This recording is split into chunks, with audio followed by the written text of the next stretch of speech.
What's up, guys and gals? Welcome back to the Nerd Castle. Today in the world of indie games, we're going to be taking a look at a title called Of Life and Land, a game that I think had a name change along the way. They used to call it Circle of Kurtzoven, but this is a banished-style kingdom builder set in a medieval world where you've got to tame the wildlands and convert it into something resembling civilization. The game just went on sale in early access for $22 at the moment. It's $25 normally, but they marked it down a little bit for the release day. We're going to dive on in for about 30 minutes here today. We're going to see if this is something you wanted to add to your wish list or if it's something that's just not for you. Ultimately, I really enjoy titles like this. Anything that's sort of like tangential to anything like Banished or anything else, I tend to dump a lot of hours on into, so I am interested in this title. I've played it for about, I think, 3 hours prior to the recording of this video, just to get my thoughts together, just to compare it to other things inside of the genre to maybe guide you along the way. So the link is down below in the description for the early access, and then of course on top of that you can take a look down there. If you wanted to find a link to my Discord and my Twitch stream where I make more content over there every single day of the week instead of just like one video, I've got big unbroken streams over there if you wanted to hang out. But Circle of Kurtzoven, this game is a little bit like, I want to call it lazier, but lazier sounds like the quality of the work. It's not lazier, but it's a more lackadaisical, I suppose, take on Banished. This is not quite as serious of a game. Your people can survive a lot of stuff even if you kind of fail to prepare properly. But in the beginning of the game, we pretty much have nothing. We just have a stockpile and 10 people that live here for right now, and we need to get them all housed before this scary blue line arrives and winter starts freezing everybody to death. So let's get after it. The game does have a wide assortment of buildings you can play around with. I can say that after 3 hours of playing the game, I think I'm on like tier 3 or tier 4, so that roughly implies that there's about 6 hours, 7 hours of gameplay in the current early access. You'll be setting everything up from industries to things like chopping wood to more complex things like making fancy clothing and, you know, embroidering and things of that nature. But for right now, we just need to get started with the bare basics of what makes a society successful, and that is roads for logistics. So we'll start out with roads, and then we're going to need a forester's stump. We need a guy that can chop down some trees and make sure we have lots of those good woody substances to help us out with our building, with our crafting, and with getting things done. The characters in this game, they all seem to be reasonably pleasantly animated. I haven't seen them doing anything too wild and crazy outside the expectations of the job roles that are assigned to them. But there's our lumberjack right there. Our lumberjack is all good to go. Every single building, you're going to want to familiarize yourself with these panels over here. Sometimes you're going to have to move priorities around, or you're going to have to set limits or turn off certain things in order to get stuff done, just to maintain the efficiency of your settlement. It's a really good idea. So he's going to start chopping down trees, he's going to start taking down bushes, he's going to get twigs, mushrooms, and also wood so that we have things that we can build as time goes along. The next thing we're really going to want to pick up is we're going to want to pick up a gatherer's hut. So let's see if we can find one of those over here in the overall assemblage of our society. I think the gatherer's shack is this guy right here. And this gatherer's shack, they're going to do exactly what it sounds like on the tin. They're going to go out and they're going to gather things. They'll pick up wild grains, they'll pick up twigs from bushes, they'll pick up mushrooms that they see around, they'll harvest apples off of trees, things of that nature. This game unfolds very slowly. If you look at the time right here, I'm on 5x time right now, and that's how slow the morning is going. And so you're definitely going to want to ramp this up. However, the game does give you a wide array of speed settings that you can play around with. So you can actually go up to like +3. I think you can go up to 300x if you want to, which is actually a really good idea. That's how I bypass the winter every single year, and it makes it so that there's not these giant stop gaps of boredom inside your building. We also need to get a stonemason. Without a stonemason, we're not going to be able to move down the tech tree. So we'll put the stonemason over there. He's a little bit far outside of town. Transit's definitely going to cut into his ability to get his job done effectively, but that's just the way she goes when you're in Kurtzoven. Like, sometimes you gotta walk a long way to get to the rocks. There's a couple of rocks over here, but they deplete pretty quickly, and he goes through them pretty rapidly, so I found a lot more luck in just making him have a longer travel time and putting him near the source of all the stones rather than just like loosely associated stones. From there, before winter gets here, we're definitely going to want to get things up and running so that people have houses. That's going to rely entirely on grass. I use the UI right here. I keep it unfolded all the time. I'm sorry if that annoys you, but I like to keep a constant eye on all the things that I'm working on, and I just can't do that without having all of these unfolded. I do wish the game had a longer, like wider UI that showed you everything that was being produced, because I'm that sort of player where I have a massive UI showing me everything that I'm producing at all times, because it annoys me to just not have my finger on the pulse of everything. But for now, we've got the Gatherer's Hut, we've got the Stonemason. We also need a couple of other things here in town, but during the first year, things are going to be a little bit touch and go, just largely due to the fact that we don't have a lot of population, and until we have a civic center, we're not going to be able to get more. So let's get a baker's oven right here. That will allow us to start processing grains. We'll get a mill over here, which will go along with that, so that we can at least get a trickle of bread going. We're also going to want to have a camp over here that cuts firewood so that people don't freeze during the winter time. And then we're also going to want to have a rudimentary tailoring table around here so that they can start making poor rags that they can wear, because they get really, really upset when they're forced to hang brain while harvesting crops.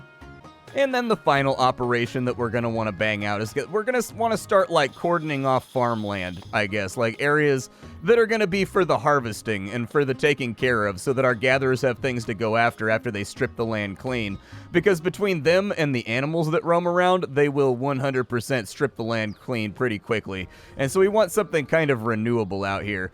I'm going to start out with just a number of rows, probably like a 4x4.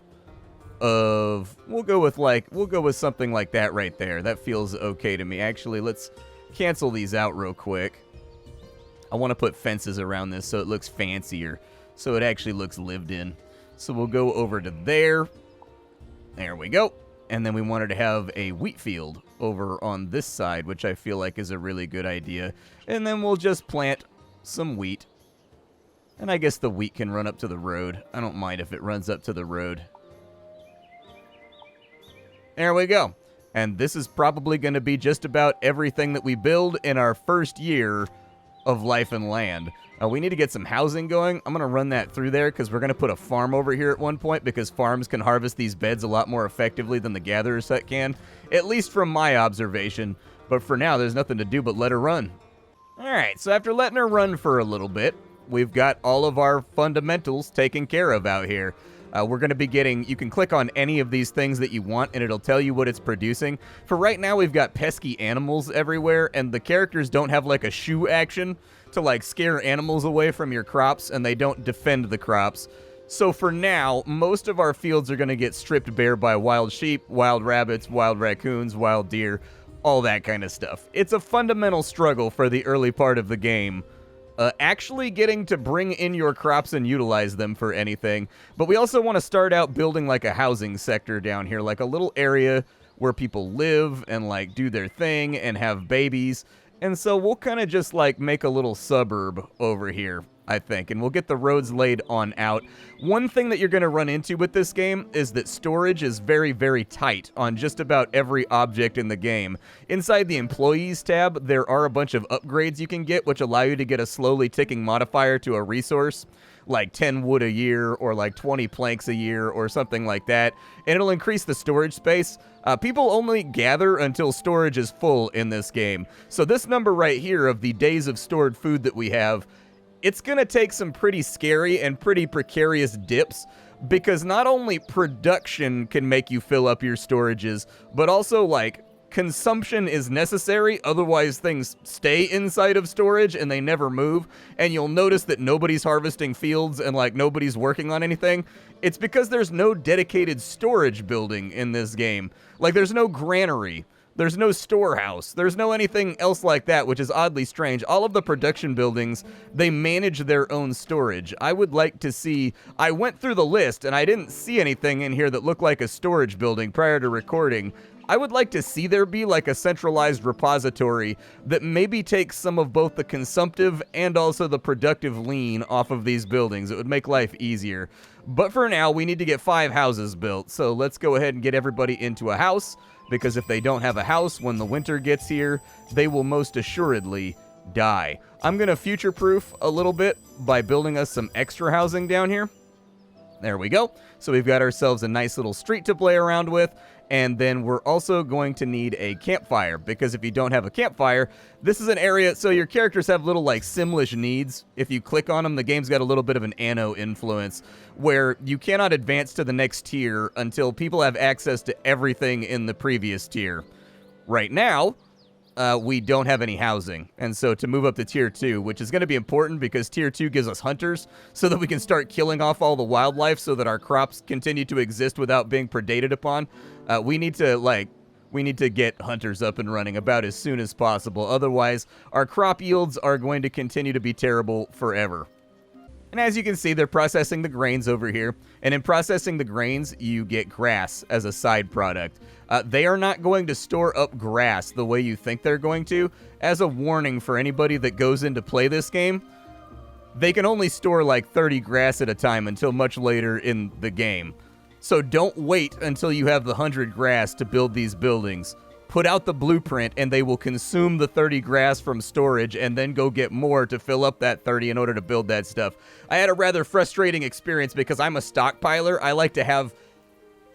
I'm a very financially responsible person.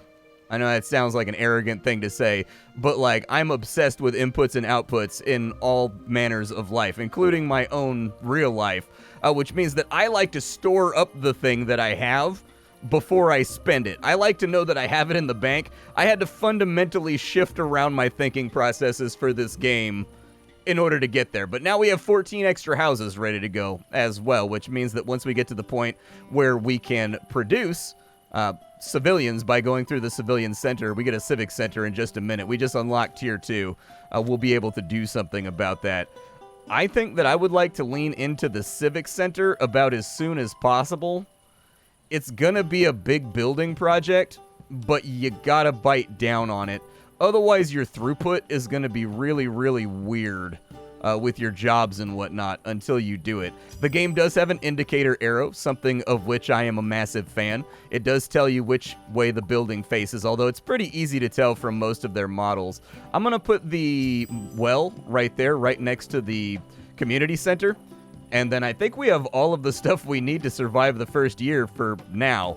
I think it would probably be a good idea for us to go ahead and get a hunter's lodge, maybe over here somewhere, so that they can start killing the rabbits that are eating all of our crops. We need to have like a Watership Down moment out here, except this time we're not going to be cheering for the rabbits.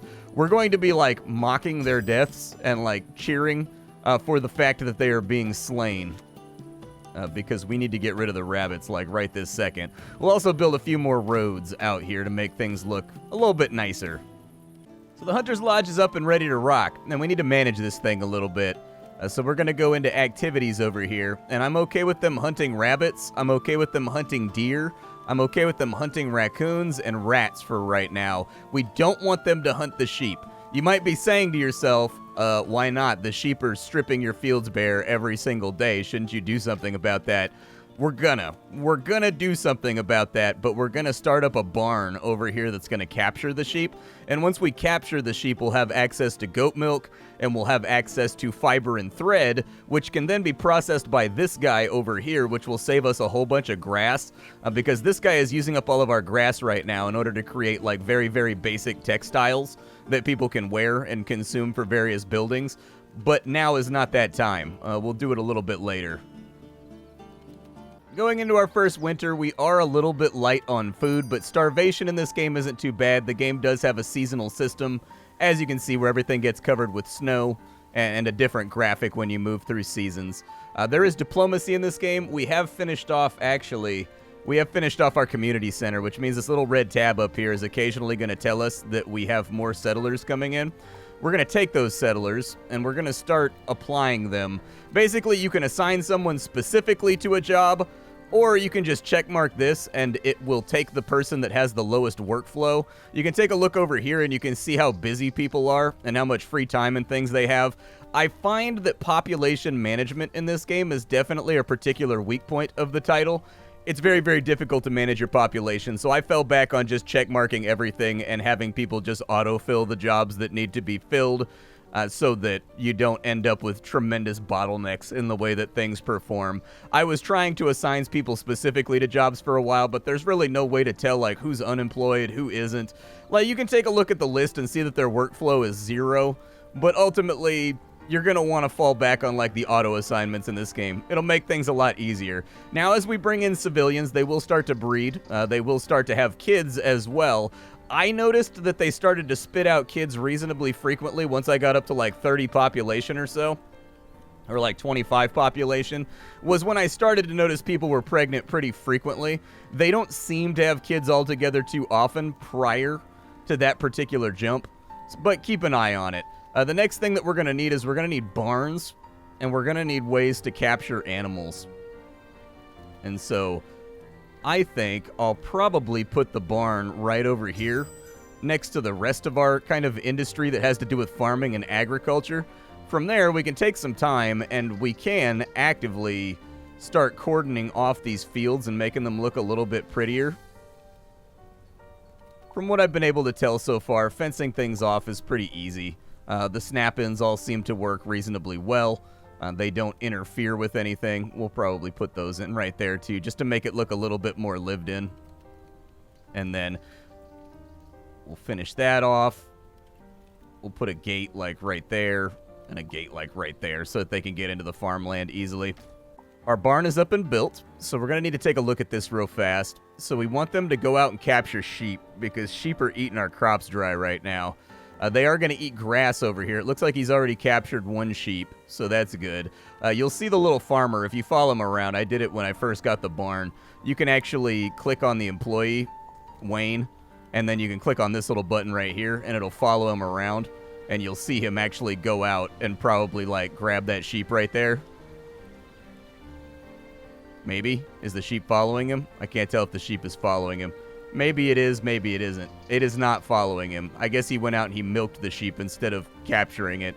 Can you imagine, dude? You're just like a wild sheep hanging out in the middle of the woods and some dude in a straw hat runs up and like, "Give me them teats!" and just like squeezes a whole bunch of milk out of you and then runs off like into the bushes, dude. I feel like that'd be moderately upsetting. Moderately, like probably medium spicy upsetting. I'm just trying to live my life. Just trying to sheep it up out here. We already added somebody over there, so that's good. Let's add another hunter right there in order to get that done. Basically, I'm going to assign jobs as we bring in new immigrants, because on my last run, I didn't do that. I just let it kind of like run itself, and I lost track of like what population I had and who was available to do what. And so it's easier just to do it as we go along. Winter is officially ended, which means that our crops are going to start growing again. You can check any of these patches, and you can see what's inside of them that people can go out and harvest. And we did, in fact, hit level 3 as well, which means that we now have access to a farm, which is going to be really important for us. We want the farm very, very badly, and so we'll get the farm over here. I think the gates may be blocking their ability to get to those crops, so it might be a good idea to put another gate over here, too, and just sort of see how that runs, because we do actively want them. The gatherers are okay, but the gatherers are a little bit ADD stricken. They don't gather as well as the farm specifically does, and so the farm will go out and get all these crops and things like that and make life easier, and so I'm just going to bang that out now. We're also going to put a road that runs across right there, so they have an accessibility point, and then let's get our farm up and running. I'm hoping, yeah, the addition of that gate helped out a little bit right there. Good. And it looks like we can actually put another field of roughly that size on the backside as well. And we've got new population coming in too, so I'm going to keep them cruising. We do get access to nicer houses. There are a couple different house graphics that they play around with to diversify the visual feed that you're getting while playing the game. This is a pretty big undertaking, and it's going to require us to have pottery as well. So we're going to need to expand our industry over here. The pottery is, unfortunately, the potter's place is quite large, so we're going to need to find a good spot for it. I want to put the tavern right there, so maybe I'll put the pottery in a different... Yeah, that actually works right there. I don't hate that. Let's do that. And then I'd also like to get an actual fishing spot, too, just to give us a little trickle of meat. Don't rely on the fishing spot too heavily, but we're already bringing in a ton of meat from our hunting and from like wiping out animals, just getting rid of the vermin that are eating all of our crops. They will run out. This game actually simulates all of these animals. They have like an ecology. So if you wipe out too much of the grass and you wipe out too many of the animals, some of the ones that prey on the others will actually die off too, which is sort of interesting. But my experience with games like this is that whenever they have like complex systems like that, it always falls apart somehow. So I'm a little bit like wary about it, but we'll keep an eye on it. How many sheep do we have? We have 3 sheep right now. And in fact, it looks like some of them needed to be culled in order to get us done right there. We're getting a lot of wool, though, which is super nice. Can they do anything with wool over here? They can make rags out of wool. That's fantastic. Make rags out of wool instead and disable using grass for rags, please. We aren't really getting leather just yet because we don't have a tannery. I would think that picking up a tannery pretty soon would be a good idea so that we're getting like full use of all the things that we're producing and they're not just like sitting around wasting away. Pottery is done over here, so they should start whipping up pottery. That's pretty much it. They just gather clay. It gives you a free clay spot when you put down the pottery. And so, like I said, this game is kind of lightweight. Like it sort of plays itself and you work your way through the tech tree pretty rapidly. We're getting really good harvests right now. I am stoked about these harvests. Let's go ahead and upgrade their storage for the next year. That way they can process off more stuff because we're making really good inroads right now with the collection of wheat and grains and turning them into bread. And that's going to give us a little bit more breathing room as we get further on into the game. And now our farm is up and running as well. So we should see a lot more vegetables. We should see a lot more greenery, a lot more fruit coming on into everybody's diet too, so that we can avoid unfortunate pirate diseases like scurvy. Yar.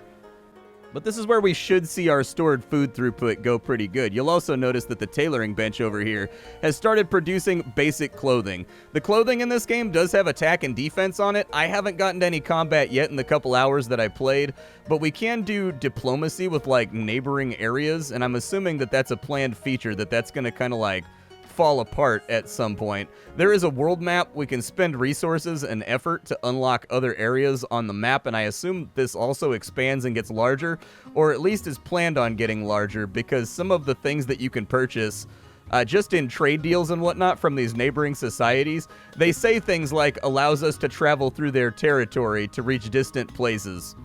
And so, I don't know if the map is planned on getting bigger, but nonetheless, we'll discover the desert people over there so that we can start trading with them. Thus far, I haven't really seen a whole lot of benefits from trading with them. I think we should also probably get a few more people working at the cook fire over here because we have a lot of meat that's going unprocessed right now. People have a healthy hankering for the old chicken wings, and we've got a number of chicken legs over here. So, like, let's start processing them out. And then at this junction, I think it's time for us to start looking and seeing what our population wants in order to get up to the next tier. So they want practical clothing. All right, so it seems like everybody wants practical clothing and everybody wants a shrine. And some people want a place to go and drink, so a tavern. That's going to largely be stopgapped by the amount of grains that we have available. I think our grains are mostly getting converted into bread right now, so it may not be a bad idea to plant a few more wheat fields just to pre-prep. And I think having like a nice wheat field that sort of runs down this way and is also on this side would not be a terrible plan, but I'll probably destroy those right there so that I can run like a nice little aesthetic road that goes to the farm. And then maybe I'll fence that off over there. But for now, our farmland's looking pretty good. It's a pretty little game. It's good looking. And it definitely captures, I think, some of those things that made me enjoy Banished. For right now, I do have lingering questions about sort of what is the ultimate... So what is the catch here? Like, not in terms of, like, a negative thing that's going on, but in terms of, like, what is the hook? Are we just making Banished? They said that in the description of the game, their hook is that every single animal and every single entity in the universe is simulated and has needs and goes and gets those things, like when they eat your crops all the way through. But, like, we've seen that in games like RimWorld, so I'm not sure that completely qualifies as a hook just yet. During my time with the game, I can say that the performance was perfect. There was absolutely no dips in frame rate, no matter how big I got my city up or how the lighting looked. the game all seemed to run pretty well, and from there, the game mostly just kind of seems to play itself once you've figured out all the little things that could act as sort of a stopgap to your process, I guess, or to your progress. For me, I got stuck on, like, how do I get grass when all the animals on the map are eating the grass faster than I can go through it? But the truth of the matter was, you can get grass really, really easily. You just have to build buildings that need grass, and then they take all the grass out of storage, which then allows them to gather more grass, and you can't really save up those things in order to build what you want to build until later on in the game, and I didn't realize that for far, far too long. I think it torpedoed one of my runs. So keep that in mind if you're planning on playing. For right now, though, I haven't seen combat. I don't even know if there is combat implemented yet. The only threads of combat that I have so far are from the tooltips that they give you on, like, some of the clothing. It says that it gives, like, plus to defense, and there's a little sword on the other side with a +0. So I'm assuming that there's going to be some kind of fighting or something in the game. Just because, I mean, maybe I just read it wrong. Maybe it was like versus, you know, elements and versus something else. I'm not really too sure. But as it stands right now, it's a nice little Banish-style game with a pretty low-poly graphical set, nice lighting effects, very good performance, no bugs, nothing has slipped up. The game has run flawlessly, and everything has worked more or less intuitively, exactly how you want it to run. Some of the text can run a little bit small, I think, and so being able to resize the UI, or possibly even redoing the top UI so I don't need to keep it unfolded all the time with instead sort of like a bar that's up there that I can customize or something might be nice. But frankly, those are really, really, really small things and by no means necessary. The game functions perfectly fine as it is. In the 30 minutes, well, I guess actually I've been playing for about 40 or 50 minutes, but edited down, this is going to be a lot shorter. We've made it to tier 3. Out of potentially, like, I think 6 tiers of production and 8 tiers of, like, refinement. I have done a little bit of the diplomacy, but I haven't really seen how it fully hooks into how the game functions so far. It's mostly just making friends with the neighbors by sending them gifts, and then from there, I didn't get too much further in the 2 or 3 hours that I played the game. And so this is a perfectly fine Banish-style game, if that's what you're into. I haven't seen anything so far that makes it stand out from the crowd when compared to, like, all the other things that are out there, kind of like Farthest Frontier and whatnot. For me personally, at a $25 price point, I would probably just spend the extra $5 and get Farthest Frontier, since it's a little bit further on into its development and has a lot more of those things that I like. But ultimately, the game is perfectly fine as is. Like, my preference to play Farthest Frontier should not be seen as sort of like a hand wave to the game. Everything here is perfectly fine. It's just one of those games that I want to wait a little while and see what they add onto the bones, to see how much more things they have planned and what potential hooks might come out as the game goes along and develops. And so anyways, my name is Splattercat. I sift through the pile to find what's worthwhile in the world of indie games every single day so you don't have to. Today up on the chopping block, we were checking out Of Life and Land. Tomorrow we'll be checking out something else. Thank you for hanging out with me. That's about all I got for you. Bye, folks.